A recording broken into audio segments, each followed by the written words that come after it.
அடையாத கதவிருக்கும் ஆலயத்திலே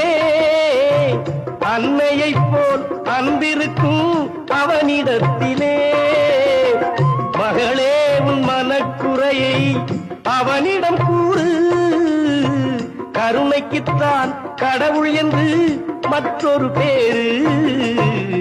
இன்பத்திலும் துன்பத்திலும் அடையாத கதவிருக்கும் ஆலயத்திலே அன்னையைப் போல் அன்பிருக்கும் அவனிடத்திலே மகளே உன் மனக்குறையை அவனிடம் கூறு கருணைக்குத்தான் கடவுள் என்று மற்றொரு பேரு இன்பத்திலும் துன்பத்திலும் அடையாத கதவிருக்கும் ஆலயத்திலே அன்னையைப் போல்